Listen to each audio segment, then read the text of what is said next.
آخر کیسے بنے گا پاکستان ایک نیوکلیر پاور، کیونکہ نہ ہی ہمارے پاس ریسورسز تھے اور نہ ہی ہمارے پاس کوئی فارمولا تھا جس سے ایٹم بم بنایا جا سکے۔ پاکستان نے 1956 میں پاکستان اٹامک الیکٹرک کمیشن پیک قائم کیا، جس کا مقصد پرامن مقاصد کے لیے اٹامک الیکٹریسٹی کا حصول تھا۔ 1962 میں امریکہ نے ایٹمز فار پیس پروگرام کے تحت پاکستان کو پہلا اٹامک ایکسپیریمنٹل ری ایکٹر دیا۔ 1971 کی جنگ اور انڈیا کے اٹامک پاور بننے کے بعد ذوالفقار علی بھٹو نے 1972 میں ملتان میں سائنٹسٹ کی ایک کانفرنس بلائی، جس میں ایٹم بم بنانے کا فیصلہ کیا گیا اور اس پروجیکٹ کو پروجیکٹ 706 کا نام دیا گیا۔ لیکن یہاں پر ایک بہت بڑا مسئلہ تھا کہ آخر یہ سب ہوگا کیسے، کیونکہ جو ایٹم بم بنتا ہے وہ دو قسم کے مٹیریل سے بنتا ہے، ایک ہے پلوٹونیم اور دوسرا ہے یورینیم۔ پلوٹونیم ایک مہنگا مٹیریل ہے جبکہ یورینیم قدرے سستا مٹیریل ہے۔ ذوالفقار علی بھٹو نے سائنٹسٹ کے ساتھ میں پلوٹونیم کو کانفرنس میں یوز کرنے کا فیصلہ کیا۔ اگست 1974 ڈاکٹر عبدالقدیر خان، جو اس وقت نیدرلینڈز کی یورینکو کمپنی میں کام کر رہے تھے، جب انہیں اس پروجیکٹ 706 کا پتہ چلا تو انہوں نے بھٹو صاحب کو خط لکھا، جس میں انہوں نے لکھا کہ پلوٹونیم کی بجائے یورینیم کے ذریعے بم بنانا زیادہ سیف اور فائدہ مند ہے، اس لیے پلوٹونیم کی بجائے یورینیم کو یوز کیا جائے اور وہ خود بھی اس میں پاکستان کی مدد کر سکتے ہیں۔ لیکن یہاں پر ایک یہ سوال اٹھتا ہے کہ آخر ڈاکٹر عبدالقدیر خان نے پلوٹونیم کی بجائے یورینیم کو یوز کرنے کا کیوں کہا؟ بیسیکلی اس کی کچھ ریزنز ہیں۔ سب سے پہلے یہ کہ پلوٹونیم حاصل کرنے کے لیے ری ایکٹرز کی پروسیسنگ پلانٹس اور انتہائی کمپلیکس ٹیکنالوجی ریکوائرڈ تھی، جو کہ اس وقت پاکستان کے پاس موجود نہیں تھی، اور نہ ہی پاکستان کسی دوسرے ملک سے اسے لے سکتا تھا، کیونکہ اس وقت پاکستان پر کچھ عالمی پابندیاں عائد تھیں۔ ڈاکٹر عبدالقدیر خان نیدرلینڈ میں یورینکو کمپنی میں کام کر رہے تھے، جو یورینیم کی انریچمنٹ کی کمپنی تھی، اور انہیں اس لیے اس شعبے میں پرسنل ایکسپیرینس بھی تھا، so basically he choosed what he knew best.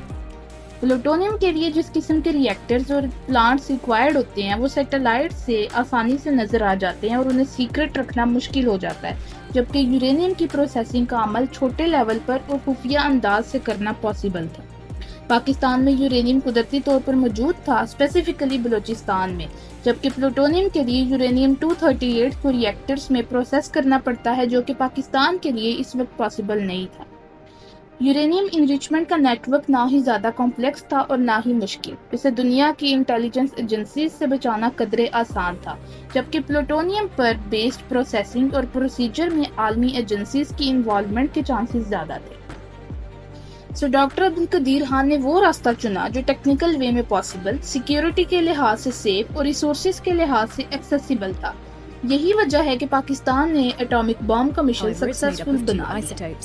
اگر ہم اپنے پوائنٹ پر واپس آئیں تو ڈاکٹر عبدالقدیر خان نے خط میں ان ریزنز کو ایکسپلین کیا تو ذوالفقار علی بھٹو نے ان کی اس تجویز کو قبول کر لیا اور انہیں پاکستان آنے کی دعوت دی۔ دسمبر 1975 میں ڈاکٹر عبدالقدیر خان واپس آئے پاکستان اور انہوں نے پیک کے ساتھ مل کر کام کرنے کی کوشش کی اٹامک پروجیکٹ 706 پر، مگر لیکن زیادہ دیر نبھا نہ ہونے کی وجہ سے انہوں نے پیک سے علیحدہ ایک ادارہ بنانے کی اجازت مانگی، جو کہ انہیں دے دی گئی۔ مارچ 1976 میں انجینئرنگ ریسرچ لیبارٹریز قائم کی گئیں، جو بعد میں خان ریسرچ لیبارٹریز کہلائیں۔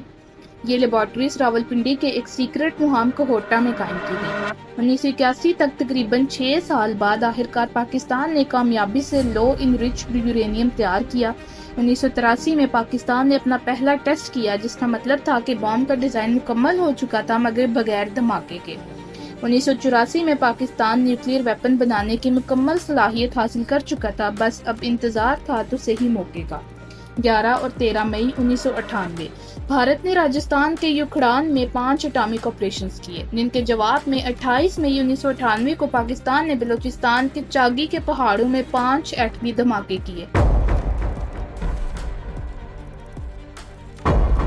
جسے چاگی 1 کا نام دیا گیا۔ یہ دن پاکستان کی تاریخ میں یوم تکبیر کہلاتا ہے۔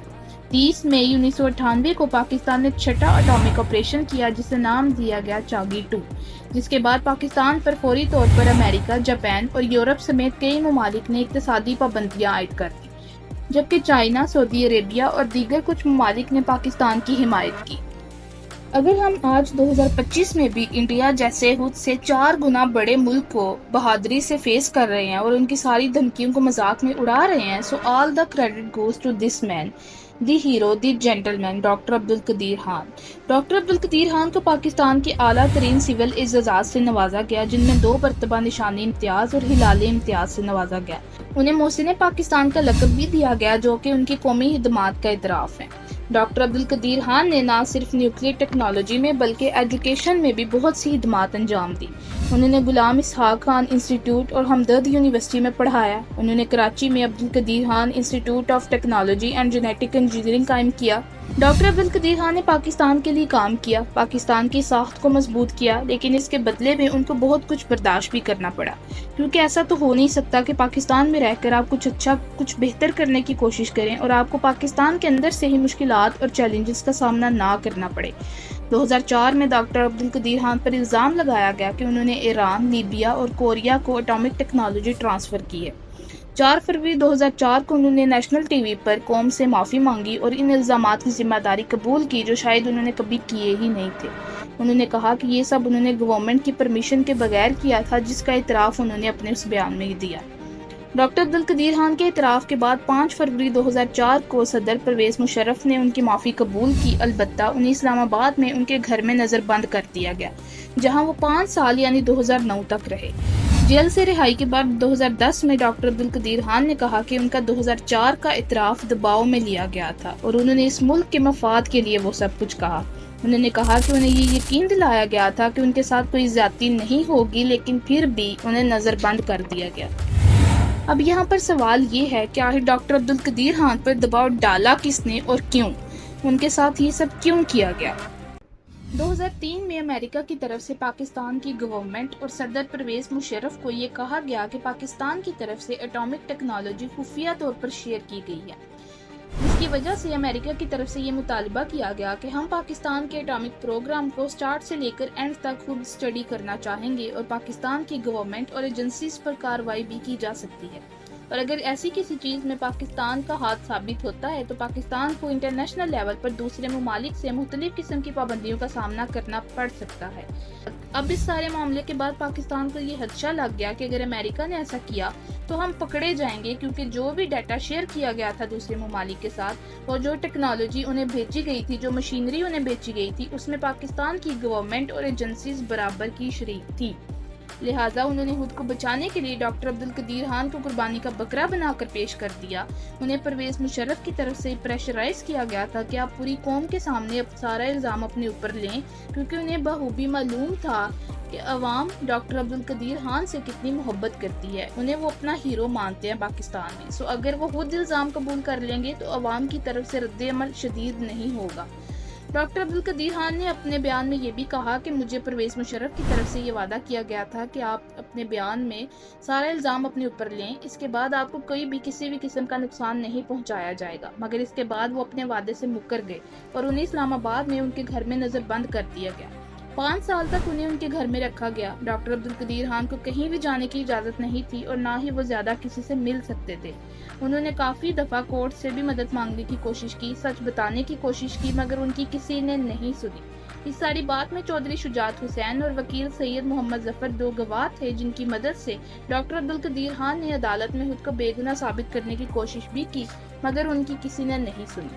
اپنے مقامی کورٹ سے کوئی جواب نہ ملنے پر ڈاکٹر عبدالقدیر خان نے لاہور ہائی کورٹ میں ایک پٹیشن دائر کی، جس میں انہوں نے ہائی کورٹ سے ریکویسٹ کی کہ انہیں آزادی سے ادھر ادھر جانے کی اجازت دی جائے اور کورٹ میں بھی خود پیش ہو کر اپنا بیان ریکارڈ کروانے کی اجازت دی جائے۔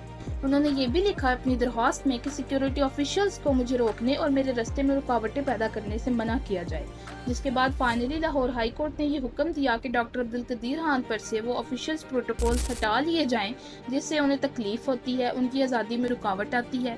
اس کے بعد 2010 میں لاہور ہائی کورٹ نے ڈاکٹر عبدالقدیر خان کو رہا کرنے کا حکم دیا اور انہیں ایک عام شہری کی طرح آزاد زندگی گزارنے کی اجازت دی۔ 2010 میں ڈاکٹر عبدالقدیر خان رہا تو ہو گئے، مگر he got really hurted by Pakistan.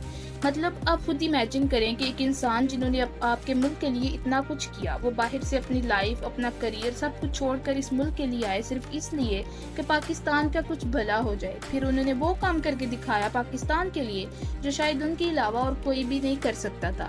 National اور انٹرنیشنل لیول پر تمام کرٹیسزم اور تمام قسم کے چیلنجز کو فیس کر کے بھی انہوں نے وہ کر دکھایا جس کا وعدہ انہوں نے پاکستان سے کیا تھا۔ اور ایٹ دا اینڈ انہیں کیا ملتا ہے؟ دھوکہ، 5 سال کا ہاؤس اریسٹ۔ مطلب he was our national hero, he didn't deserve this. ہمیں تو انہیں پروٹیکٹ کرنا چاہیے تھا، لیکن ہم نے الٹا ان کو آگے کر کے اپنی حفاظت کی۔ واٹ اے شیم۔ خیر، ایسا صرف ان کے ساتھ ہی نہیں ہوا، یہ پاکستان کی ریت رہی ہے کہ ہم اپنے ہیروز کو کس طرح سے پروٹیکٹ کرتے ہیں۔ یہ ساری دنیا کے دیکھا ہوا ہے، اتنے سال گزرنے کے بعد آج بھی وہی ریت چل رہی ہے، اور شاید فیوچر میں آگے بھی ایسا ہی رہے گا، کیونکہ جب تک سسٹم نہیں بدلے گا، ہم ایز اے نیشن اپنا بیہیویئر نہیں بدلیں گے تو کچھ بھی نہیں بدل سکتا۔ خیر، اگست 2021 میں ڈاکٹر عبدالقدیر خان کو انہی کی بنائی ہوئی خان ریسرچ لیبارٹریز ہاسپٹل میں ایڈمٹ کیا گیا، جہاں ان کا کووڈ-19 کا ٹیسٹ پازیٹیو آیا۔ تقریباً 2 مہینے ایڈمٹ رہنے کے بعد 10 اکتوبر 2021 85 سال کی عمر میں وہ وفات پا گئے۔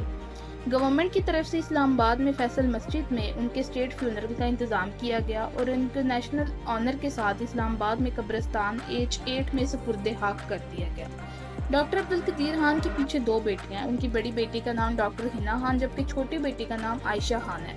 ڈاکٹر حنا خان اپنے پروفیشن میں ایک ڈاکٹر ہیں۔ اپنے والد کے گزرنے کے بعد انہوں نے بھی پبلکلی یہ چیز کہی کہ میرے والد کو وہ عزت و احترام نہیں دیا گیا جو کہ وہ ڈیزرو کرتے تھے۔ ڈاکٹر عبدالقدیر خان نہ شہرت کے خواہشمند تھے نہ دولت کے، صرف ایک خواب تھا ان کا، ایک آزاد، خود مختار اور مضبوط پاکستان۔ وہ خواب تو پورا ہو گیا، مگر افسوس، جس انسان نے ہمیں فخر دیا، ہمارے ملک کو ایک پہچان دی، انہیں زندگی میں اکیلا چھوڑ دیا گیا۔ نہ وہ عزت ملی، نہ وہ مقام جو کہ ان کا حق تھا۔ ڈاکٹر عبدالقدیر خان خود چلے گئے، مگر ان کی قربانی، ان کی محنت اور ان کا خواب آج بھی زندہ ہے۔ ہم انہیں بھول سکتے ہیں؟ نہیں، کیونکہ جو قوم اپنے محسنوں کو بھول جائے وہ اپنی پہچان کھو دیتی ہے۔ خیر، ڈاکٹر عبدالقدیر خان کے بارے میں آپ کیا رائے رکھتے ہیں؟ کمنٹ سیکشن میں ضرور بتائیے گا۔ اگر ویڈیو انفارمیٹیو لگی ہو تو چینل کو سبسکرائب کر لیں۔ ملتے ہیں نیکسٹ ویڈیو میں، اب تک کے لیے اتنا ہی، تب تک کے لیے اللہ حافظ۔